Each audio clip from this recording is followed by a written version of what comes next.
ঈদের পর মর্মান্তিক সেই বাস ডুবির 1 মাস পেরিয়ে গেছে। 26টি তাজা প্রাণ কেড়ে নেওয়া সেই ঘটনার পর নৌ মন্ত্রণালয়ের পক্ষ থেকে দেওয়া হয়েছিল কঠোর নির্দেশনা, কিন্তু দৌলতদিয়া পাটুরিয়া ফেরিঘাটের বাস্তব চিত্র বলছে ভিন্ন কথা। মন্ত্রীর নির্দেশনা যেন কেবল ফাইলবন্দি হয়ে রয়ে গেছে। বাস্তবে ঘাট জুড়ে এখনো চলছে জীবনের ঝুঁকি নিয়ে পারাপার। বিস্তারিত ইসমাইল সিরাজের বিশেষ প্রতিবেদনে সহায়তা করেছেন মানিকগঞ্জ প্রতিনিধি সজল আলী। পদ্মার বুকে বাসডুবির সেই ভয়াল স্মৃতি এখনো দগদগে। প্রিয়জনের সঙ্গে ঈদের আনন্দ ভাগাভাগি শেষে জীবিকার তাগিদে ঢাকায় ফিরছিলেন তারা, কিন্তু একটি দুর্ঘটনা সবকিছু লণ্ডভণ্ড করে দেয়। নারী শিশু সহ 26 জনের তাজা প্রাণ কেড়ে নেয় পদ্মা নদীতে পড়ে যাওয়া একটি বাস। নিয়ম অনুযায়ী ফেরিতে ওঠার আগে যাত্রী নামিয়ে দেওয়ার বাধ্যবাধকতা থাকলেও বাস্তবে চিত্রটি সম্পূর্ণ বিপরীত। গাড়িতে যাত্রী নিয়েই চালকরা সরাসরি প্রবেশ করছেন ফেরিতে, যেন কোনো কিছুরই তোয়াক্কা নেই তাদের। যাত্রীদের নিরাপত্তা তো দূরের কথা, কোনো ধরনের সতর্কতা বা ব্রেক ছাড়াই চলছে যাত্রীসহ বাস ফেরিতে ওঠার প্রতিযোগিতা। মন্ত্রীর নির্দেশের পর পন্টুনে নিরাপত্তা ব্যারিয়ার স্থাপনের কথা ছিল। মাস পেরিয়ে গেলেও সেই কাজের কোনো অগ্রগতি নেই, শুধু পড়ে আছে কিছু সরঞ্জাম।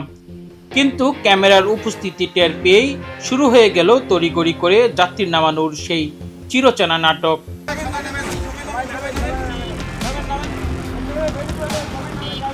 বাসে থাকা যাত্রীদের অভিযোগ, ফেরিতে ওঠার আগে যাত্রী নামানোর কথা থাকলেও তা মানছেন না চালক ও সুপারভাইজাররা।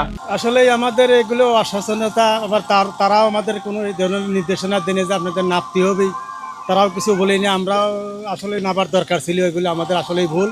আমরা তো আমাদেরকে বলেও নয়, আমরা বসেই ছিলাম আর কি। এখন সরকার যে নিয়ম করেছে সেই নিয়ম যদি তারা ফলো না করে, আমরা কি বলি, এখন আমরাও অত গুরুত্ব দিই না। আগে একদিন আইছিলাম, ওই সময় লগে ওই উপারতে নামাই দিছিল, নামাই দিলি তারপরে নামে উঠিয়ে তাই আইছিলাম। আর এখানে বলিনি তাকে এরে নামবো। যদিও বাস চালকরা উল্টো দায় চাপালেন যাত্রী ও কর্তৃপক্ষের উপর। নিয়ম আছে, এটা হচ্ছে আমাদের সুদক্ষ ড্রাইভার এবং আমরা তো সবাই সতর্ক থাকি, ঠিক আছে।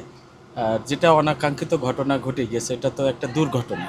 পরে আমাদের একটু ভুল হয়েছে, যেহেতু নিয়ম আছে, এটা সরকারি যে নিয়ম দিয়েছে সেই নিয়মটা আমাদের ফলো করা উচিত ছিল। আর ঘাটটা পুরো ফাঁকা রয়েছে, তো যার কারণে এটা উঠেছে। মাঝে মাঝে নামায়, মাঝে মাঝে নামায় না।